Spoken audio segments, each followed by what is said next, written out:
So one of the things I was thinking of is we've talked about what we're looking forward to in 2018. Mm-hmm. One of the things we haven't talked about is what would you like to see in 2018? What are some missing gaps that maybe could be addressed? What I would like to see? Yeah. Right off the bat, more processing.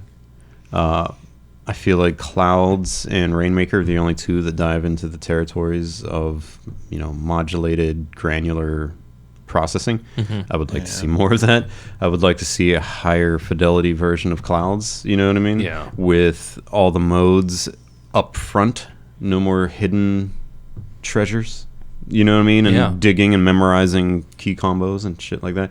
Well, that's not true, I guess. The Morphogene kind of goes into that territory, I guess, also. But that I really didn't jive with. All the key combos and shit. I just want something. I don't care if it's a whole row in size. You know what I mean? Like, we need a really great, granular processor that can handle multi-layered effects with everything up front and easily accessed and CVable. And in the year 2018, I feel like it's kind of crazy that doesn't exist so far. The Rainmaker is as close as it can come to that. But again, you're only getting one layer of effects with that. You know what I mean? It'd be cool if you could also layer in like reverb on top of that or something. You know what I mean? I don't know. But I would like to see Clouds Mark II. I would love to see that. Such a good module. What about you, Nick? What would you like to see in a working Digitact? A Digitact that doesn't frustrate the shit out of me. So close, but so far away. So, I don't know. I'm betting they're going to introduce some new products soon, and I'm just worried that they're going to keep making new things and not finishing the things that they've made. I decided for 2018 I'm completely done with Electron. Yeah, I'm not going to give them another shot. So I've owned every box now, some of them multiple times, and I always get frustrated with the limitations, and maybe it's just my own stupidity. I don't know, but either way, I just don't jive with them. Yeah, even if there's parts of them that I really like, there's always like parts that I don't really like about them, and I'm like, I give up. I currently don't own any, and I don't plan on getting any. Well, except for this year, the Heat, if you can find one for. Oh, yeah, I'm sorry. I do have the drive. Yes, thank you. Which is about as basic as can be, and even that I get frustrated with its limitations. Like I don't know, but again, that's just an effect. You know what I mean? Like it's their OS that I have the most issues with, and there really isn't one on the drive, so no problem there. It's just switching between different distortion circuits. So I'll let them slide with that. I'll keep that for now. But other than that, I think I'm spent on trying to jive with Electron. Yeah, I know the feeling. Even after the, I'll keep the rhythm. I've put a lot of time into it. I really like it. But if it dies, I don't know if I would even get another one. I'd probably just say that's time to move on and do shit with other stuff, because other stuff is out there that can do it. But a little frustrated with their approach for some things. Would you ever consider going back to MPC? No. With all the new shit they got coming out? No? I don't know. I've heard so many things about that MPC Live not working very well, and I feel like it would be the same thing but worse. And the Akai support is just like, ugh. I just know that you used to be like inseparable from the MPC, man. I used to fucking love those things. Your one logo has an MPC in it. Yeah. No, it's a good question, because maybe, I don't know, maybe the right MPC Live that does work, like maybe that would be awesome. Yeah. I don't know. I feel like they're the biggest competition right now as far as like hardware boxes go to things like the Octa and the Rhythm and shit like that. Yep. Agreed. How about you, Dave?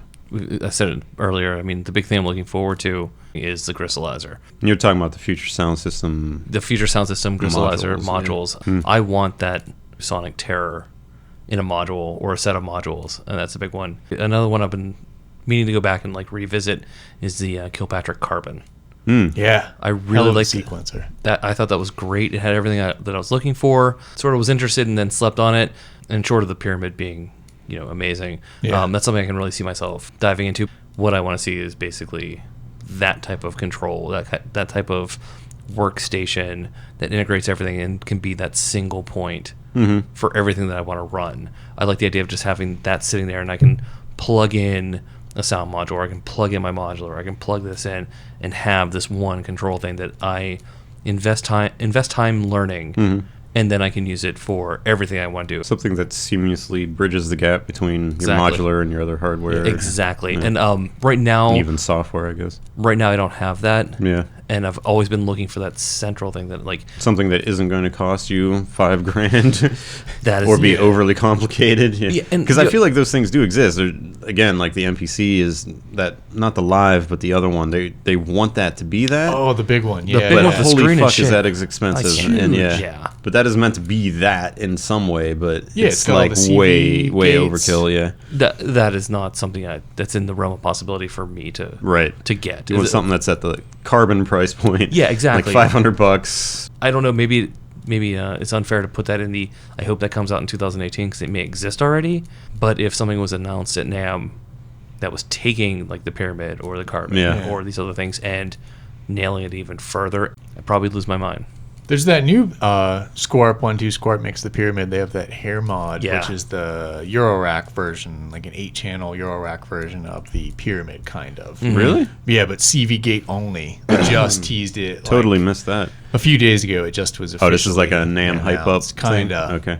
But it looks very similar. Like you can get the effects, the similar MIDI effects, but over CV and gate. It seems pretty cool. I would definitely like to see something more of a looper recorder module. Yeah, and slicer.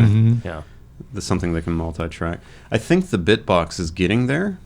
They've made improvements. For Yeah, sure. I know they've made improvements, so I'm tempted to get one to see if I can do what I want with it. But at the same time, it seems like those are features that they're introducing after the fact, and it wasn't really designed with that in mind. So it's gonna be a bunch of bouncing around to get it to do that. And I don't know how well the slicing in that actually functions anyways. It was pretty good when I had one. Yeah. They were getting much closer with it. I think it was pretty decent. Because I would love to just be able to record like a 16 measure loop and then be able to trigger the slices manually and also bounce between what sections of that recording. The shit that I have to use my DAW for now, like as I record chunks of the modular, record it, trigger it, move about it, navigate your recording. Basically, I want a Rex player module, which I think we've discussed in the past. But Yeah. I guess another thing going back to like the 2018, but I guess this isn't an issue anymore. Was the IntelliGel plug was unavailable for a long time. Years. I kept looking like this is something I want, and it's available again. yes, it is. I got the 2HP Logic, and I'm always like, oh man, what if I had a NAND, or even just like a NOR? Like, like having. What if you had all of them and the ability to CV between them? It's pretty epic. that you'd module have a was just plug. that module is just fucking astounding. It is. Like I said, I don't know what the hell I'm doing with it for the most part, but I just know I'm getting good results out of it. So, the Omnimod Oh yeah. People are getting them. is out in They're the out wild. there. Yeah, people are getting them. It's out there. It's nuts, man. After 3 years of waiting. 3 years of insanity. Is 2018 the year of the Omnimod?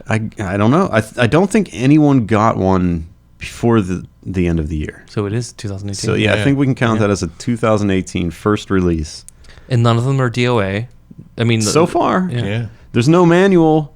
People don't know what the hell they're doing with No, them. they don't. That's the People- whole like.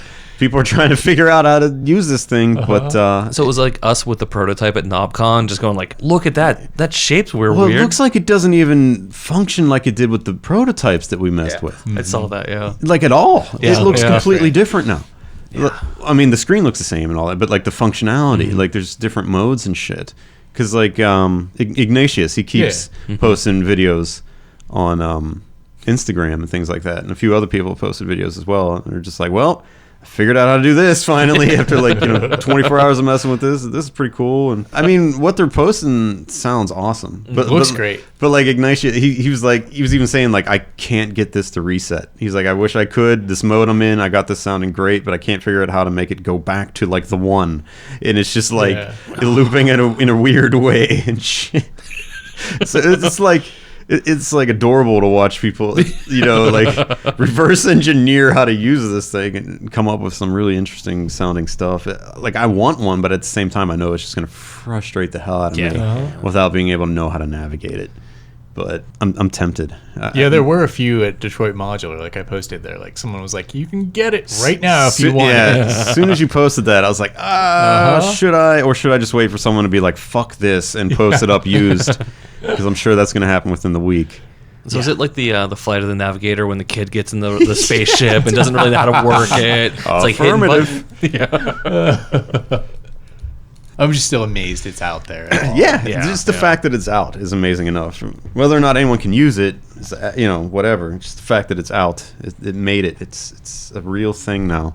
The funny part was at the end when it was going to be held up by some boxes. They're like, no, wait, we got to wait for the official boxes to ship. And people are just like, dude, fuck you. I will kill you. Just send me the fucking module. Throw it in some bubble wrap.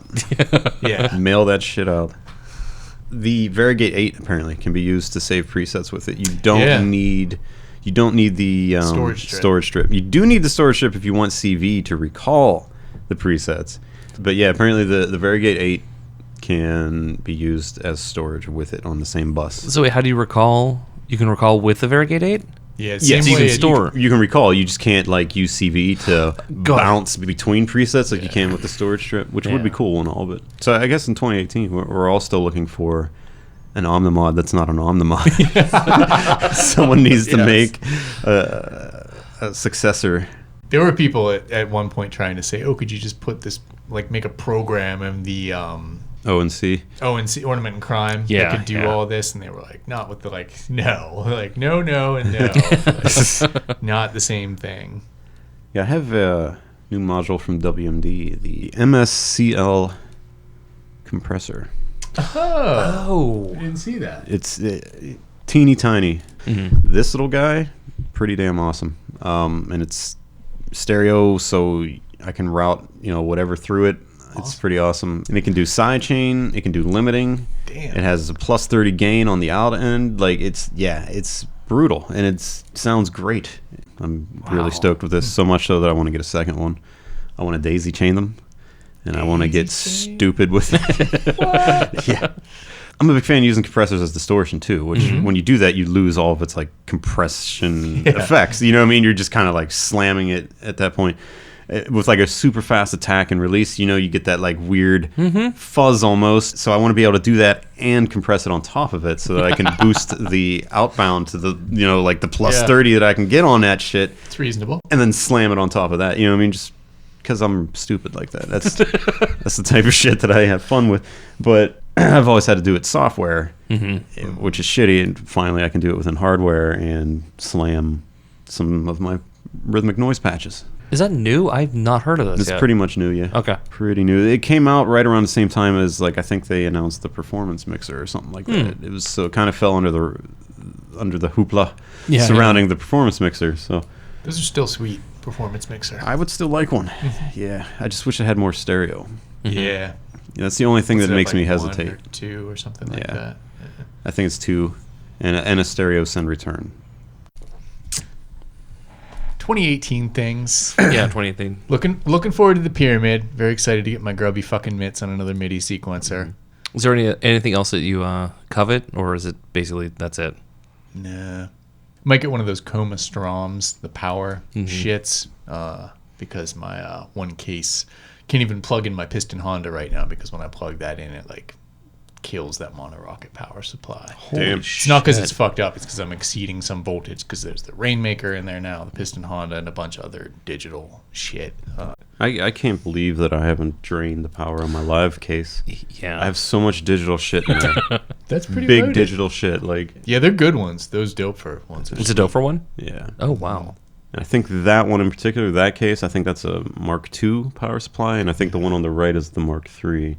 That's incredible with the amount of draw that must have right now. Yeah, that's why I've never understood what people complained about the Doper power supplies. Because I'm throwing about as much as you fucking can at that thing right now in that case. You've got the Rainmaker, the 352, the ZDSP, the 4MS STS, 3 Pico DSPs, almost everything in there except for the filters are digital modules, you know what I mean? And it's filled. So what are people's complaints about it? People have just bitched about them being dirty, not enough juice, you know what I mean? On and on. I've heard many complaints about them. And over the years, I've never had any problems with Doper power supplies, but I have with others. I've had Tip Top ones crap out. I've had Tip Top problems. I've had Pittsburgh Modular problems with their little rigs. I don't know. I have zero complaints with Doper. That's why I still have the cases. They're rugged as hell. They're great for performance. And I've never been able to max out a power supply. So I have no complaints with the Mantises so far either. But that is a tip-top power on the Mantis. It is, but it seems improved over the tip-top stuff that I've used in the past. Happy ending kits and things like that. Well, those were the Zeus powers, right? Right. I've given up on those. It's a cool idea. Oh, they're garbage. I don't know why it's so funny. It's so weenie. It is. Such a weenie sound. Weenie oboe.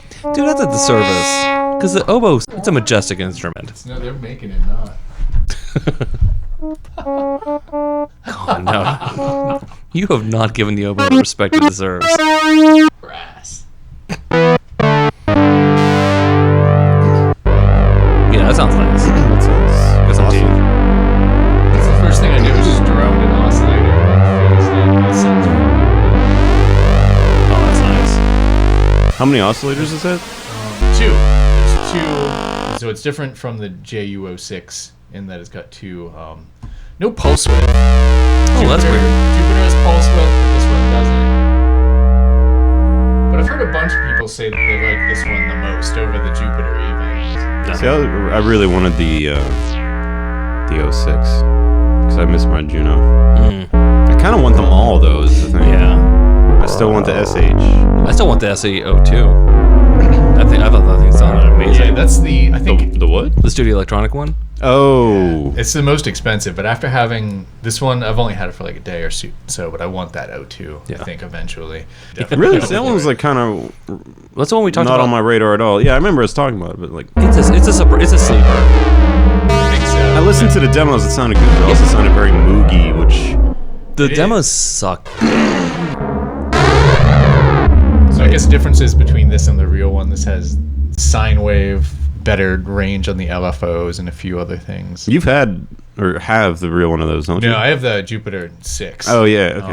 And I would say you had the Jupiter. I had the Juno. yeah. And what's this supposed to emulate? The JX-03P. I don't know what the fuck that is. That's the one that had the separate programmer, the little like silver black box with the silver controls. And, I don't know. Mounted on it because otherwise it was just like a preset one slider and like buttons type thing. And they made it so all the controls from the programmer are on here. I fucking like it. I really like it. We should probably tell our listeners what you're doing. This is the Roland JX-03, which is one of the boutiques with just the little small cute ones. This is the knob one. And I dig it. I think it sounds really good. I've never had this synth, so it's more like I can get sounds from this that I can't get from the Blofeld or the Virus, like quick like analog poly and mono patches. But even as a mono, if it was just one voice, I think it would be worth it still. Kind of blows my mind that the 01 has some poly stuff built into it, along with that unison mode and shit. Yeah. Like I really want that, but at the same time, I feel like that's not what you do with a it's not 01. what it's yeah. for. Yeah, I'm like, it's kind of weird, but But it sounds great, though. Yeah, It this does, is modeled from the same. These both had the Roland IR3109 chip, which the Jupiter, the 101, and this all have that filter chip used in different ways. yeah, the filter, at least on the demos that I've listened to for the 01, was the only thing that sounded a little off to me compared Off to how? What were you it just hearing? didn't sound exactly like a 101. Oh, gotcha. Okay. You know what I mean? Yeah. I didn't expect it to sound exactly like one. I was just listening. I was like, no, this sounds good. It sounds like a 101, but it's just something a little off with the filter. Right. I could tell it wasn't quite there. I assume we've long abandoned the oboe preset. I think we're somewhere farther. It's pretty simple. You know, it's not a very complicated synth. It has one envelope that you can shift inverse the polarity on the filter and the amount, and then there's that one LFO. You get more LFO waveforms than on the original one. How many did you get? You get random and you get SNH and noise. So there's just that one, but it's got increased range apparently. So one of the things we were talking about before we started recording was all of these parameters are mappable to the CC. Yeah, which was a later update after like a year of people kind of bitching, it seemed. Because why wouldn't you have a mappable, you know? I looked at the map that was on the website, and it was 3 parameters. Like, I would love to take, if I could make this happen like this, the Blofeld and the micromodular and like a sequencer, that'd be awesome. And you could fit that in like a bag or two.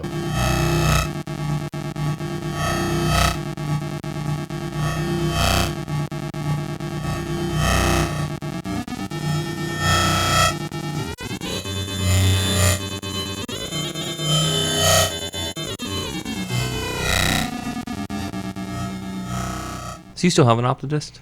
Yeah. Yeah, nice. I sold mine when I got the Fuzz Factory to you, Right. which I no longer have.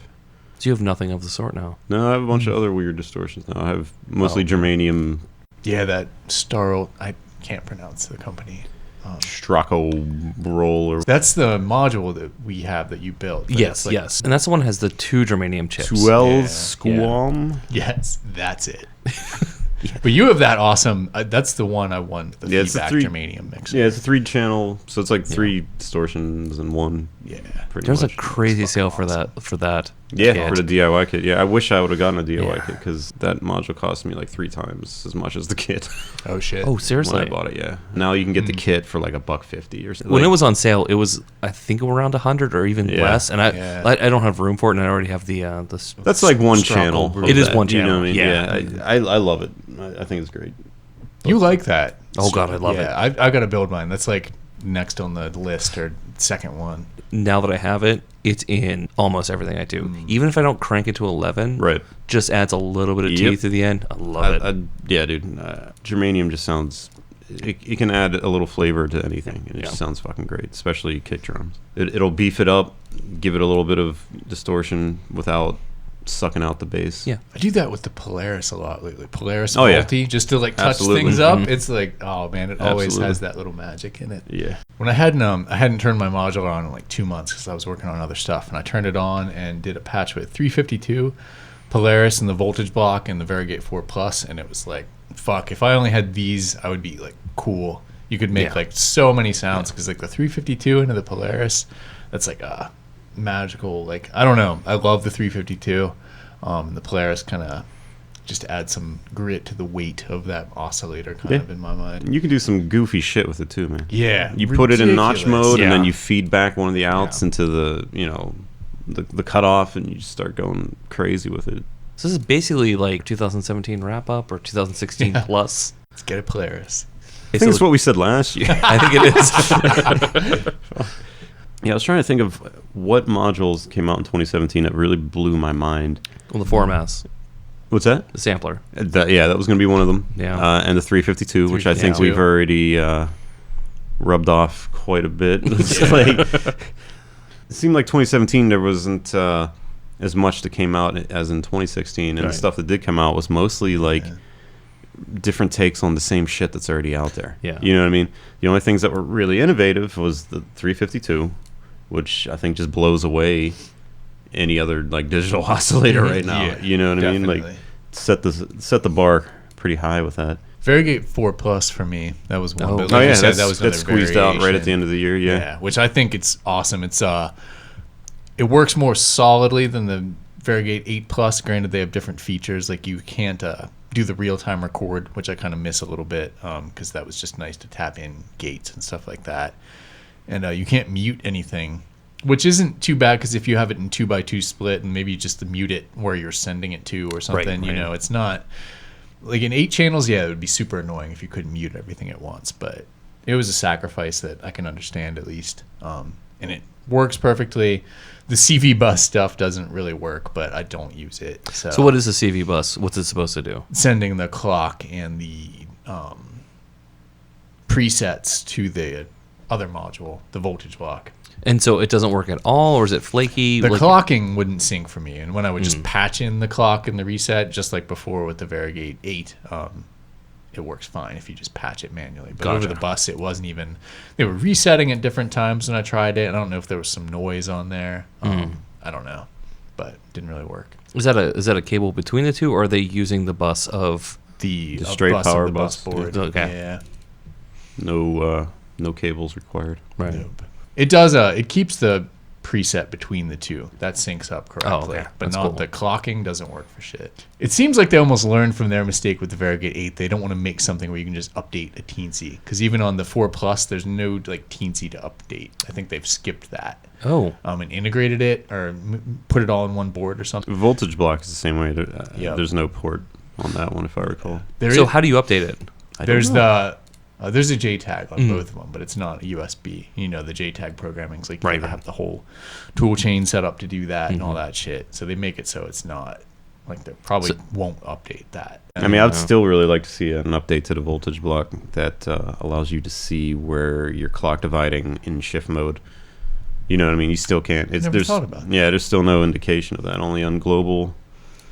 That's a good point. Yeah, I actually talked to Ben about it. Like when I first noticed that, I was like, "Is this supposed to be like?" Because people brought it up on muffs too. They're like, "Am I doing something wrong? I can't tell where I'm clock dividing." And he said like the feature to do it per channel and not just at the global level was like a last minute addition, and I guess it wasn't like fully thought through. I don't know. That's something I would really like to see, because that works really well in the dark. 4 Plus. Yeah, it works perfectly. Yeah. Like all that stuff seems to be just great. Whereas before, some of it on the 8 seemed like a little cagey, like the sliders would cause issues if you used them while you were editing. On this one, it's fine. Now, can you link 2 of those and basically create a better Varigate 8 Plus? It's my main. I would love if they could add that, but there's no like end of sequence gate even that you could send out to like start something else. Really, that seems like a feature that would be really useful to have. Yeah. It's a kind of a. It made me realize, like, I missed the Varigate 8. I sold it, got the 4 Plus, and was like, oh, yeah, I always want one of these with a modular. But, like, why didn't you just make, like, an 8 Plus Plus or something? Like, that has, like, this DSP chip or whatever that clearly works a little better.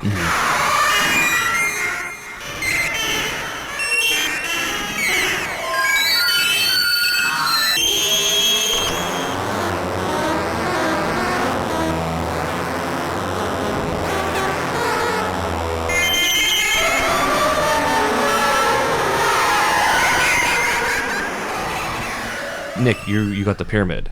Yeah, it's on the way. It's right now shipped from France. It's somewhere between France and here. I'm pretty excited. I hope it pans out. You know? Now, have you read about people having problems with it? Because everything I've read has been somewhat glowing so far. Yeah, mostly glowing. There are some software issues, but they've already said, version 3 is coming out at the end of January.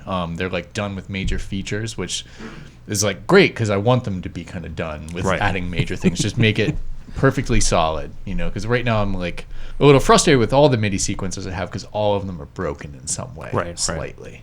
So I was looking at the Pyramid. One of the things that was interesting was that they have MIDI effects. Yeah. Which is something I've talked about in the past with the RM1X. Yeah, a lot of the same like quantize chord generation stuff, which may be a little different, but quantize scaling, that looks really cool. Even like the little delay.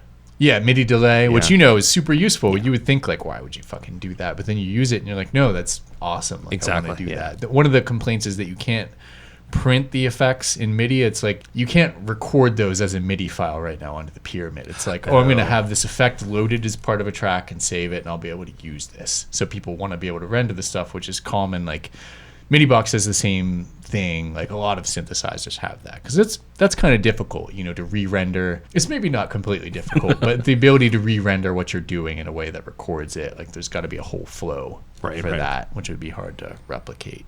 One of the coolest features about it that really attracts me is that you can record a song just by muting things and unmuting things, and it'll track those changes and be like, oh, I made this sequence for you just out of like muting and unmuting things, which for me, that's how my brain works when I make music, kind of. So if I can get closer to an arrangement by trapping that stuff that I do live, like, that's pretty awesome. Yeah, that would be super attractive. So you don't have to make a whole new pattern. Yeah, A1 to A5 to A3 or something. Now, when you play live, you're pretty much pattern to pattern, right? Yeah. Have you thought about how you're going to integrate this new idea with... Good question. Yeah, if I could have bigger chains that I can rely on, that would be awesome. So if that can make it be like that, where I can just mute and unmute from a big sequence, that would help me out.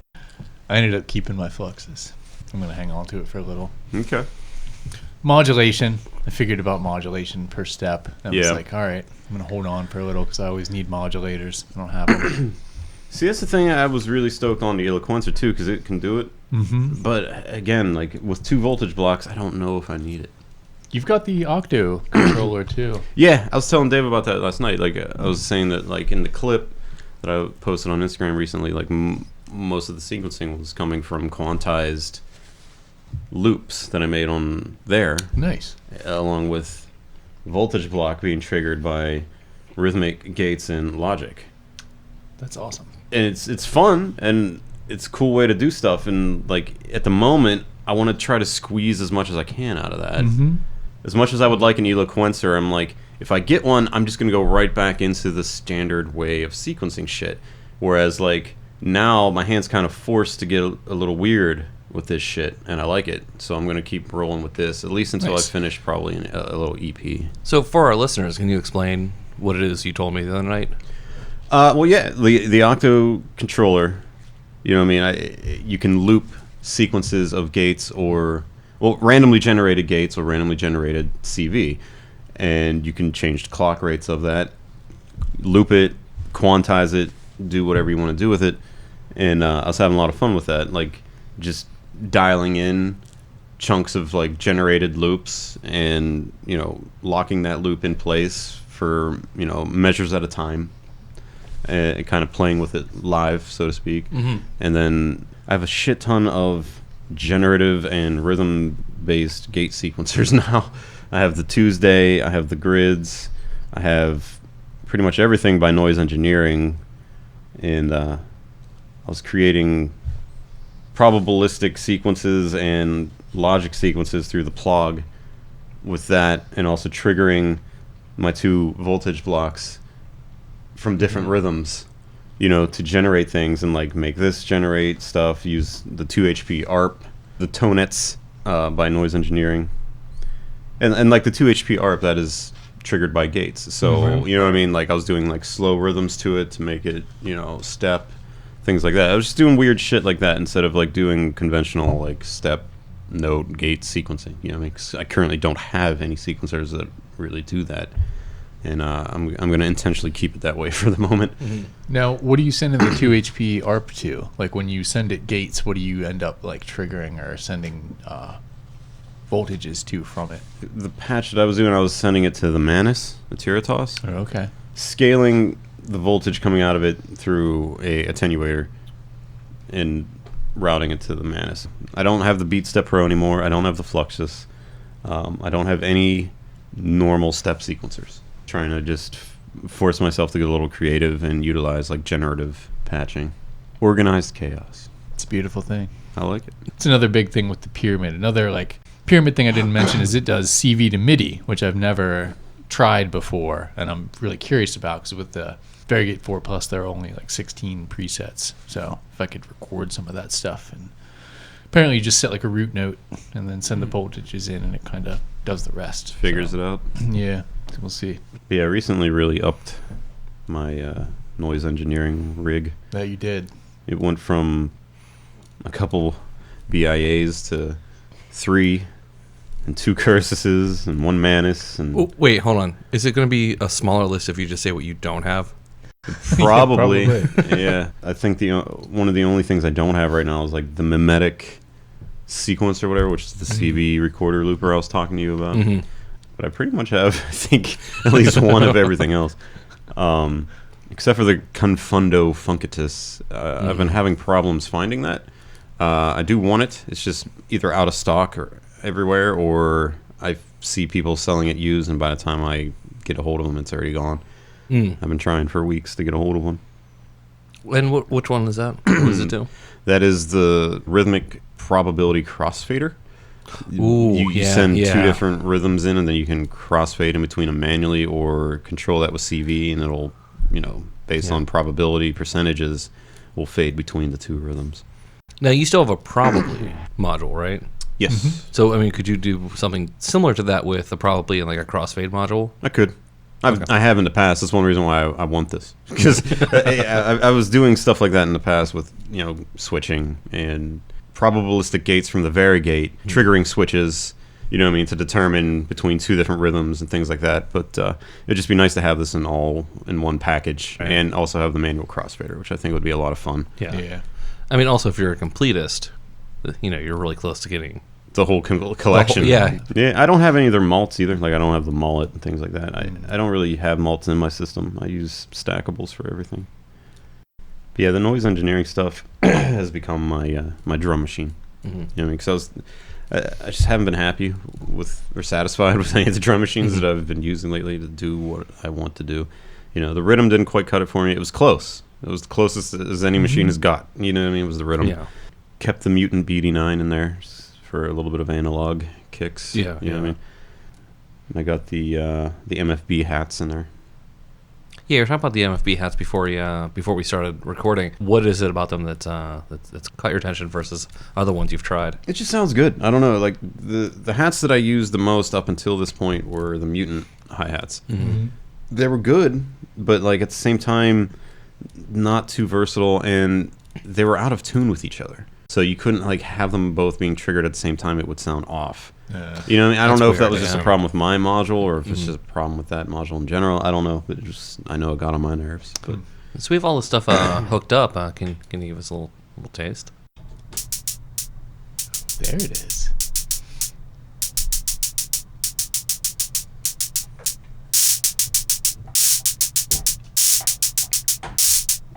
Let's get some symbols in there. Got some gridding some hats.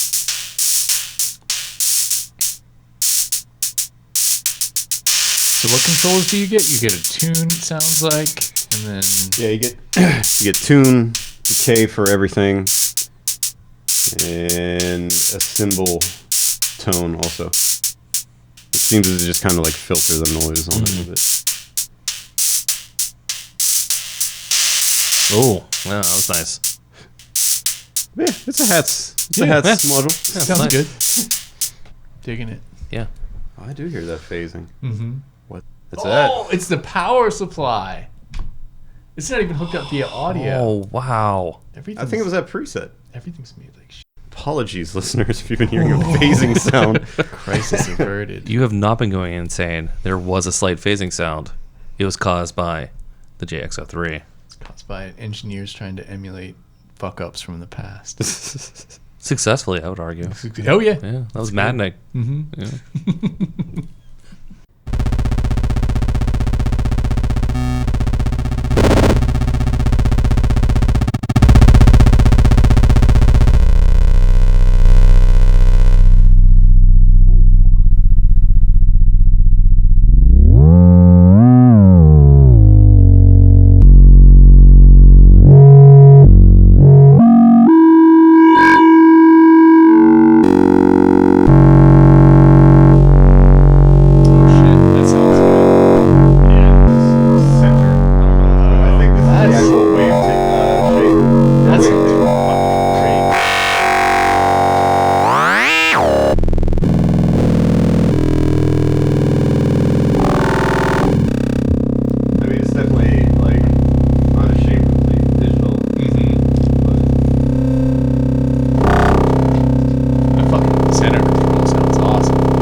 Yeah.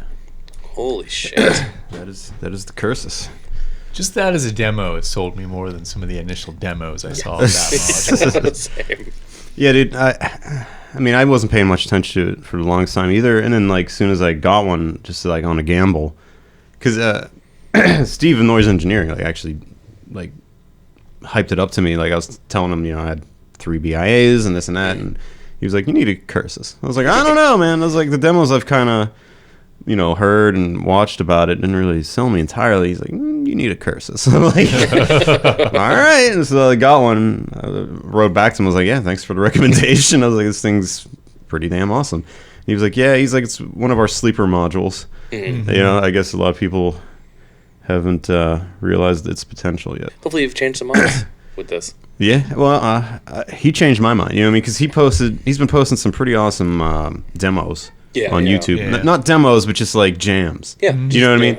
And I hit him up. I was like, you know, what was all going on in that patch? I was like, because that sounded great. And he had like 3 cursuses and 3 BIAs and things like that. And I was like, well, I'm well versed with the BIA. I was like, you know, some of those sounds I definitely didn't recognize. I was like, so I'll give the cursus a shot.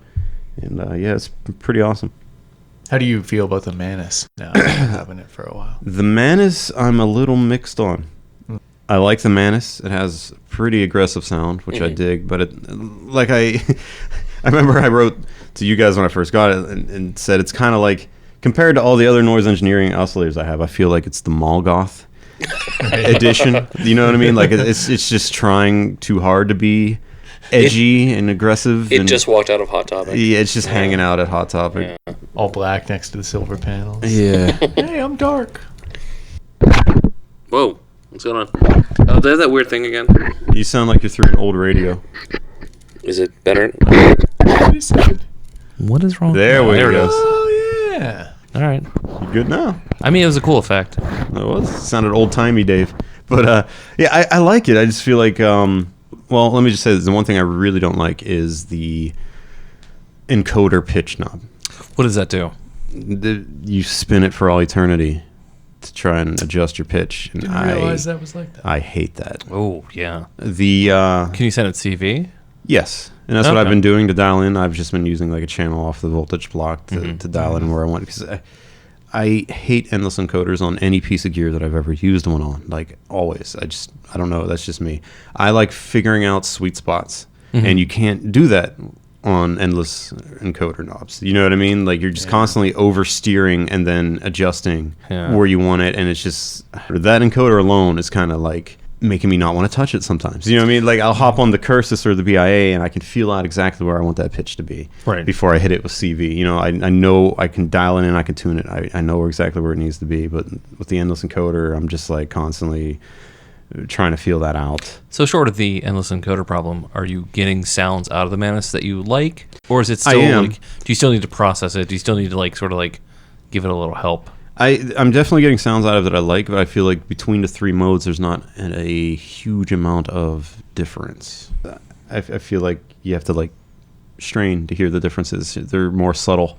That's weird because the Lacalic, I mean, I'll have like something set up with one of the modes. I'll be like, this sounds really good. And I will routinely just check to make sure other modes, the other modes, just be like, have I accidentally come across something amazing? Yeah. And it's not uncommon for me to just switch what mode I'm in just because I've accidentally come across like this amazing setting, but it was in a mode I wasn't even working in. Yeah. And they're tremendously different. Yeah, I wouldn't say there's less happy accidents that way with the Manus. Also, the Manus I feel really shines with more of the low-endish side of things. It's definitely like a bass synth, which isn't a problem. You know what I mean? Yeah, so it's not a problem, but it's also kind of limiting. You know what I mean? Yeah. Like I feel like if there was a mode in there that really shined on higher end, you know what I mean? Then it would be more worth it instead of like three modes that are a little subtle between each other. And, you know, when you're only going to be working within a very specific range on it. Are you thinking of keeping it? Yeah. Oh, yeah. Okay. Absolutely. Okay. Yeah, I'm going to keep it for what it does best, and that's bassy synth sounds. You know what I mean? Yeah. Will I be going to town modulating the shit out of it like a BIA or bouncing between the modes like on a Cursus? Probably not. You know what I mean?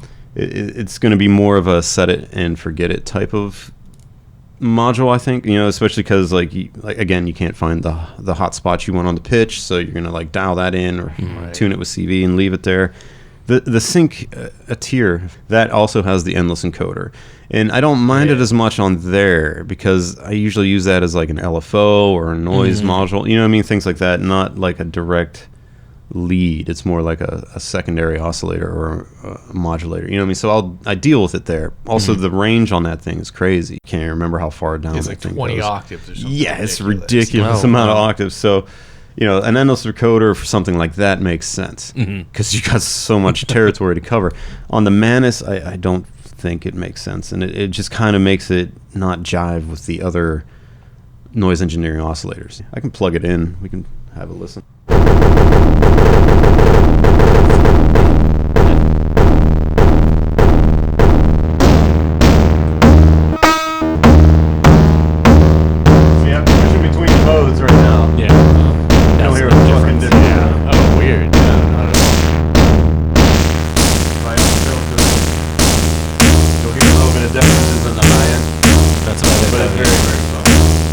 It's got its own envelope, right? Yeah. Like the BIN. Yeah. Can you disable the envelope? Not be free running. Oh shit. So let me clarify. You can't make it free running, but you can open up the VCA if you set it all the way over. So like the decay will just last forever.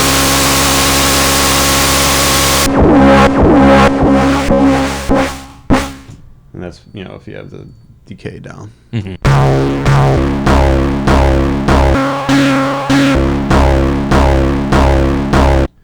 Yeah. It sounds awesome, yeah. Yeah. It's just, it's a little different from the other noise engineering stuff, as far as like feeling out what you want and bouncing between the modes and things like that. We got the IntelliGel mix-up. Did you actually get it? Not yet. Okay. It's on pre-order from Perfect Circuit. It was the 2 final things that I bought using the holiday discount, but they weren't released yet, so I got them on pre-order. Some people already have them, the people that have ordered directly through IntelliGel, so I guess distributors got them a little late. But we can review that next episode. Next episode, which will be the interview. Should we tell our listeners who we're talking about? Yeah, we're going to be doing a live interview with Steve and Chris of Noise Engineering. Woo, indeed. Woohoo. We all have multiples of them. Well, I just complained about the rotary knob on Manus. So Is that the finally we have a noise engineering complaint. Is that all we're going to talk about? Is the rotary knob? We'll just talk them for an hour. Just grill them like a like, fucking what the fuck were you thinking? Call the episode The Rotary Mistake. So about your flaws. Let's dig into that. So now that your legacy will be endless rotary knob. But yeah, much hyped about that because they seem like some really cool individuals.